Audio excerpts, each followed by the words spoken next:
Welcome back. From gaming and technology, we move on to another aspect of reviewing, that of startups. There are a number of portals online that cover startups and their products while providing them with visibility. Bangalore-based Your Story is one such online platform. Let's take a look at what they have to say. K. Chandrasekhar started Forus Healthcare in 2010. The venture creates affordable technologies to resolve healthcare issues. Forus's main goal is fighting preventable blindness through their device Trinetra. We basically have come up with our innovation called Trinetra, and this device basically can take the anterior segment image of the eye, posterior segment image of the eye, and can do refraction all on a single equipment. But starting up is no mean feat. One needs to look at funding, finding resources and personnel. Visibility is crucial for a startup, and Your Story helped Forus Healthcare with just that. They were instrumental in actually identifying our investors. One of the investors actually was connected, who's today our investor, was connected by Your Story to us. They consistently wrote about us. They consistently gave us the kind of publicity a startup will require. So we need to have multiple touch points so that the multiplication effect is very high. So somebody like Your Story could do that for us and helped us to connect with investors, potential partners, also write about us. So there are a lot of people who even got inspired by what we had done. Your Story is an online platform that provides coverage and visibility to various startups, businesses and entrepreneurs. They are extremely well known in the entrepreneurial ecosystem in India. Your Story began in September of 2008, and the whole idea at that time was to tell stories of people, individuals who had something to say. And more importantly, people who were not successful, who were not superstars, who were not achievers whom everyone was chasing, but real people on the ground who were trying to build something, do something, and had something to share. Since its inception, Your Story has profiled over 15,000 entrepreneurs and provided networking opportunities to over 50,000 startups via conferences and events. While providing startups with visibility, Your Story has seen its own growth. Thankfully, people have seen the impact, people have experienced it, and since last few years, every day we get stories in our mailbox. Very humbled because, on a daily basis, I think we get close to 80 to 100 stories in our mailboxes, and right now the challenge has become is that how do you tell all those stories?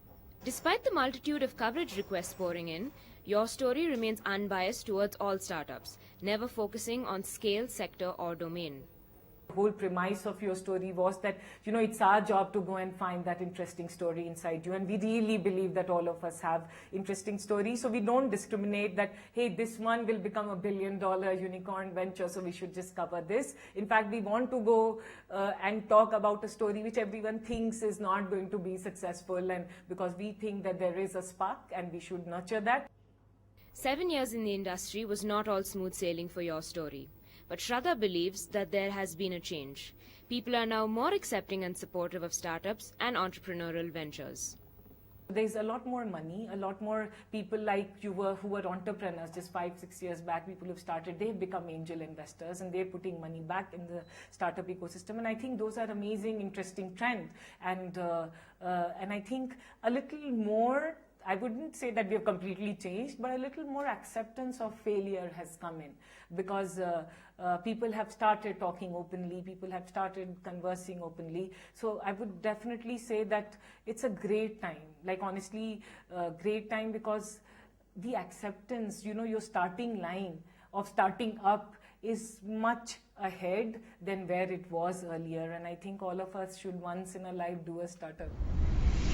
Community and co-working spaces help foster growth and healthy competition amongst startups. And Tech Hub in Bangalore prides itself on doing just that. With a number of startups under its wing, Tech Hub collaborates with big players in the space to help the ecosystem grow. Talking to us today, I have co-founder Manoj Chandrapa and community manager Aisha Kazi with me. Hello and welcome to the show. Hi. If you could tell us what exactly Tech Hub does. Tech Hub provides, as you said, the co-location space. It provides our startup entrepreneurs, the budding entrepreneurs, space to work, a professional environment, and bring in the community feeling so that there is sharing of many of the other aspects of the business. Okay. How many startups do you currently have? So we have around 312 startups that we work with across India. and this is across different cities. So we are talking about some startups in Delhi, some in Pune, some in Bombay, and at the same time we have, out of our Bangalore center, we have around 50 startups working with us, and that's 170 people. So it's quite the buzz of activity right here. So you sort of help startups from their nascent stage itself. How do you go about this? Do you put them in touch with potential investors, potential clients? You provide them with employment? How does it happen? It all the facets whichever you mentioned and beyond that as well. Like you mentioned of the venture capitalist or the HR or the legal or the banking. So we bring various partnerships into the table so that as an entrepreneur, he is probably strong in his ideas and probably on the technicality part of it. What we try to is bolster up in terms of all the other things which a business needs. Apart from this, would you say you sort of help groom startups to become what they are? So most startups have a very different culture or a specific behavior that they are associated with. What we can do is we can help enhance that for them, and it's more about like bringing out a strong flavor to a dish. It's pretty much the same with a startup that you have to customize to their needs, and at the same time you take a look at what they require from your end. So talking about the reviewing industry as a whole, you have all these blogs and websites and other online platforms, Your Story, Next Big Board, that review startups and their products. Do you think this is necessary for startups or for the ecosystem itself? Every small little things helps. Be it review, because there are media which is primarily focusing on startups, and that helps, and it kind of a very small motivation for a person who's going through his emotional journey, because much of it is his journey. All those things certainly helps. Okay, all right. But would you say sometimes there are a lot of negative reviews that they get, but apart from this, they also do provide a lot of visibility and coverage for these startups. So how necessary do you think that is?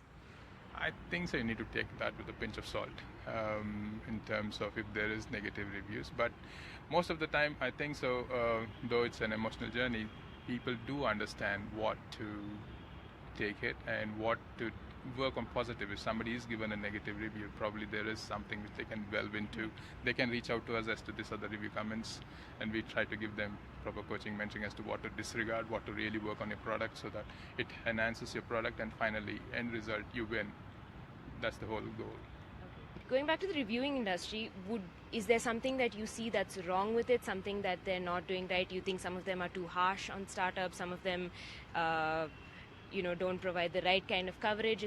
What are your opinions on it? I don't see it being too harsh, because even the demo nights and other things tend to be harsh in terms of asking very, very basic, fundamental, thought-provoking questions. Yeah. So I don't think so it is harsh. So if somebody gives a negative comment, probably this one person's thoughts. So you need to take that and really say it unbiased. Okay. Would you say that startups have it easier today in terms of access to visibility or to angel investors or personnel, employment, things like that? I would say startups definitely have easier access these days, but they don't have it easy all in all, considering that this is a market which is slowly saturating in itself, right?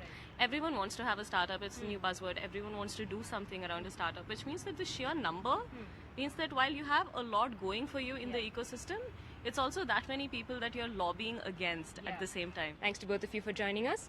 Well, that's a wrap on today's episode of Heads Up. Thanks so much for watching. Catch the Heads Up episodes you might have missed during the week at these times only on NDTV Prime.